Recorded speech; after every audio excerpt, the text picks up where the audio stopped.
Φίλες και φίλοι, καλησπέρα σας. Βρισκόμαστε στο κτίριο των Financial Times στο Λονδίνο για να συναντήσουμε τον κύριο Μάρτιν Γουλφ, έναν από τους κορυφαίους δημοσιογράφους στον κόσμο, επικεφαλής των οικονομικών αναλυτών της εφημερίδας. Είναι μεσημέρι, ώρα αιχμής για μια εφημερίδα σαν τους Financial Times και μας προκαλεί εντύπωση ότι τα περισσότερα γραφεία είναι άδεια. Μετά την πανδημία, οι περισσότεροι δεν επέστρεψαν στο γραφείο, μας εξηγεί ο Μάρτιν Γουλφ. Η αλλαγή στον τρόπο δουλειάς των δημοσιογράφων είναι συνέπεια της τεχνολογικής εξέλιξης και δεν είναι η μόνη αλλαγή που επήλθε τα τελευταία χρόνια. Το ίδιο το ιστορικό κτίριο των Financial Times ανακαινίστηκε εξ ολοκλήρου πριν από 3 χρόνια και τα γραφεία σήμερα είναι από τα πιο σύγχρονα που μπορεί να δει κανείς στα βρετανικά ΜΜΕ. Mr. Wolf, thank you very much for having us at the offices of the Financial Times. You are one of the most influential economics journalists in the world, and it's a real pleasure to have the chance to talk to you. There is a global energy crisis, a global economic crisis as well, and a global inflation crisis. Do you see more threats coming for the global economy? Well, I think 3 is enough. Three is enough, yeah. But, well, there are 2 answers to that. One is one can never know. It is possible to imagine other threats, other shocks. We could have a financial crisis. We haven't had that yet, not since 2007-8. We could obviously have another war elsewhere. It's not difficult to imagine. When you say it's not difficult to imagine, what do you imagine? Well, I'll give you 2 possibilities straightforward. I mean, obviously, one issue that people are thinking about a lot is Taiwan. Yes. I don't think it's a high probability, rather low probability. Another possibility, of course, is the Persian Gulf, which is permanently worrying. Relations between Saudi Arabia and Iran are very bad, and you can't be confident of that. Mm-hmm. We have rising interest rates, as you said, in a world in which there is more debt than ever before. You could say that makes a financial crisis perfectly feasible. It's clear there could be another pandemic. I mean, we can't rule that out. There are many possibilities. So I would never say there couldn't be another shock, but these 3 are quite enough to go on with, and it will take a while to get through them. So it's an unstable world now. Well, I think the world is always, to a degree, unstable. It's just sometimes we don't realize it. We think it's going to continue as it is, and then something shocking comes along. But that's the history of our human experience. Yeah. Something shocking comes along. Is there any reason for a bit of optimism? Well, yes, I think there is. I think we will almost certainly get through these crises. They're manageable. Economic forces allow us to get through them. Inflation will fall. The energy crisis will be overcome, as it was after the 1970s. Oil prices collapsed in the middle of the 1980s. People didn't expect that. We will get through that. The food problem will be resolved one way or another. None of these crises look to me unmanageable. There are bigger things that look less manageable to me. The one that most disturbs me is what's happening with climate. It seems to me we're on a bad trend.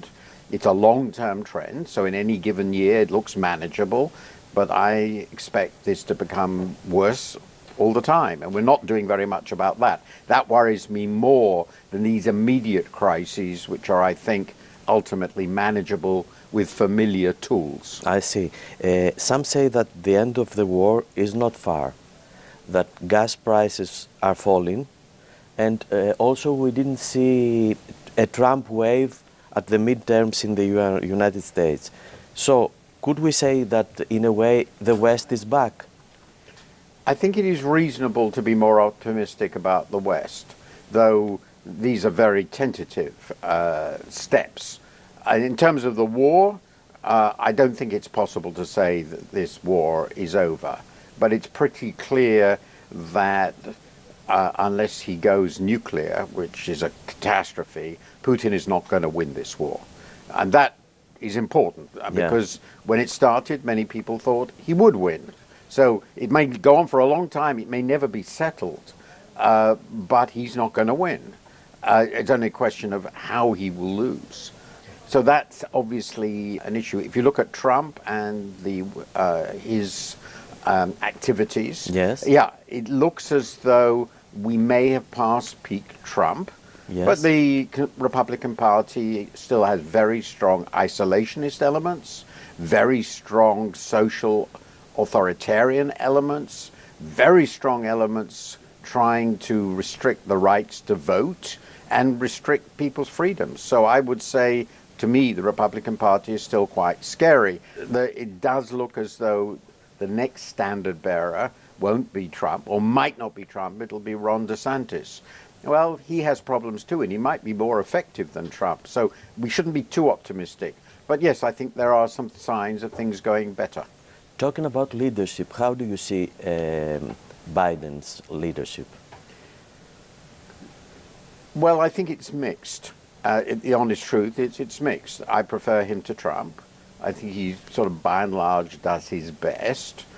Afghanistan was a terrible mess, really unforgivable mess, I think.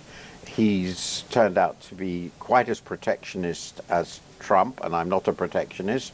That worries me, the future of world trade.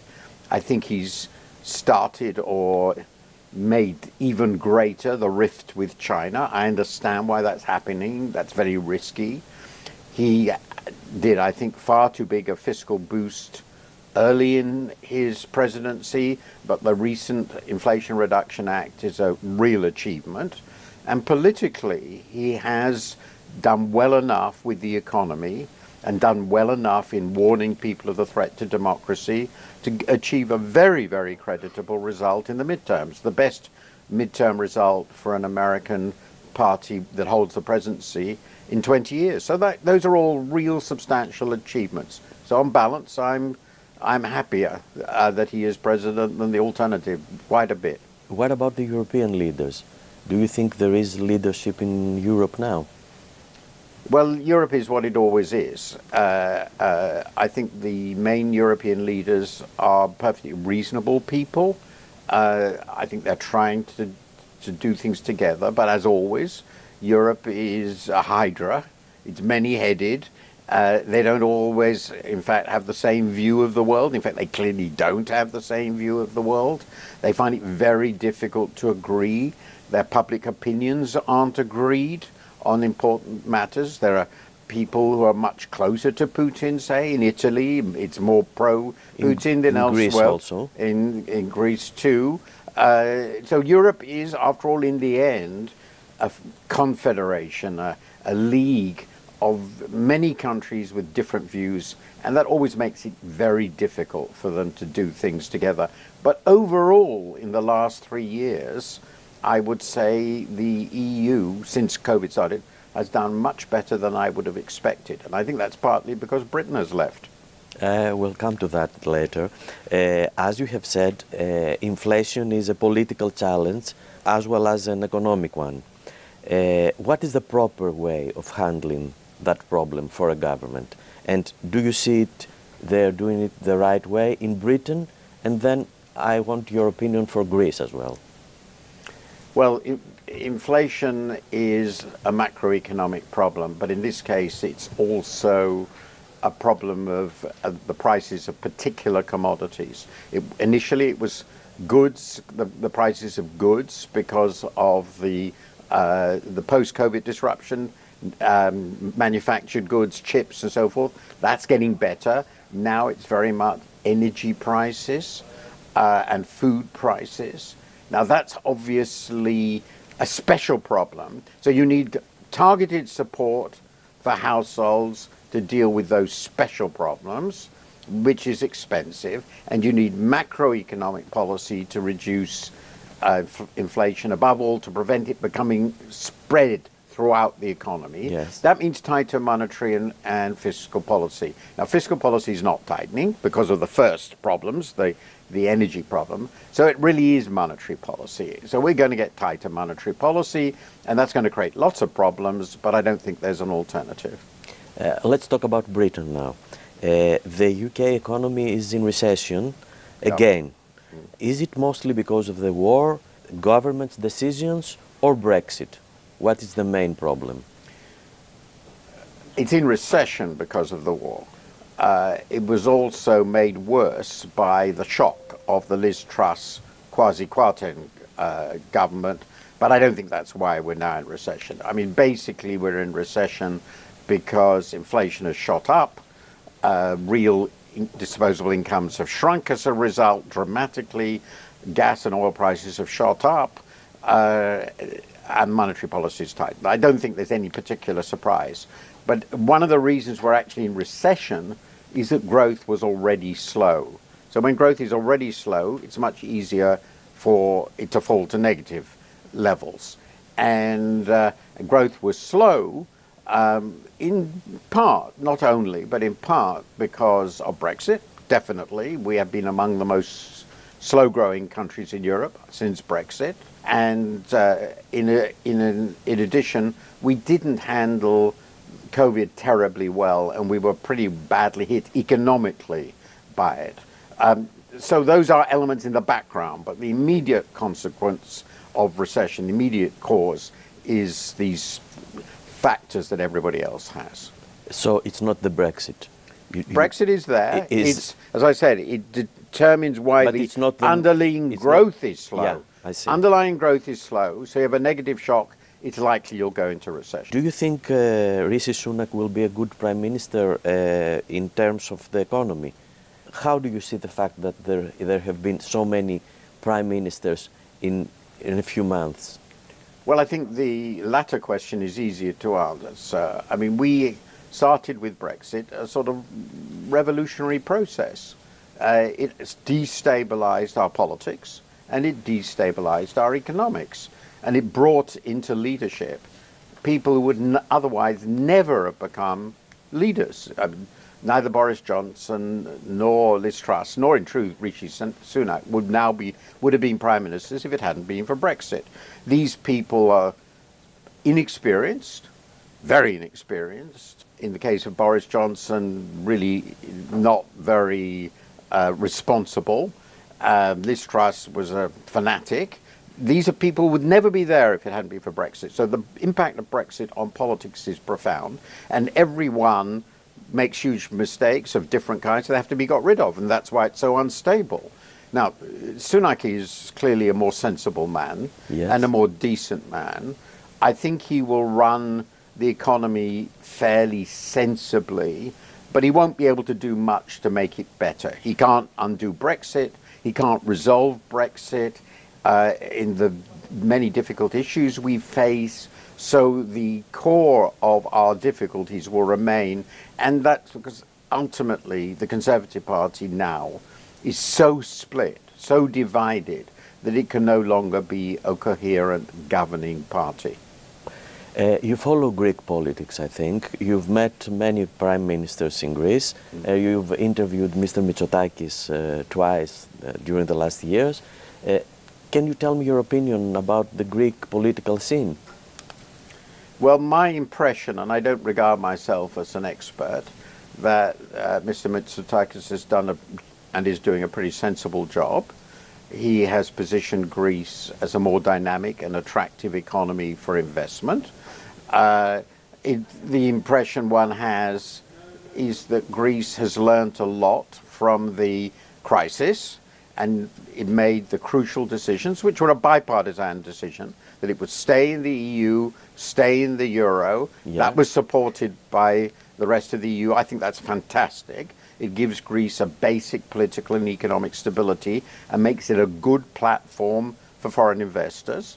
Greek people are hardworking and intelligent. So with a decent government, reasonable stability in managing the public finances, a more open and liberal economy, better institutions, I've always felt Greece should prosper.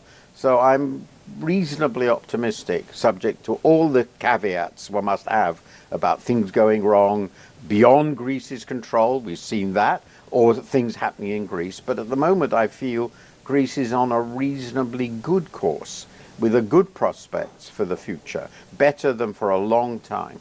What about the Greek-Turkish relations? Do you see them as a problem to the area and as a problem from Greece's growth? Well, I worry about Turkey. I mean, that's the big point. Turkey is becoming quite a problematic country. It's not a very reliable ally in any sense anymore. Far too close to Putin. Erdogan is a very problematic figure.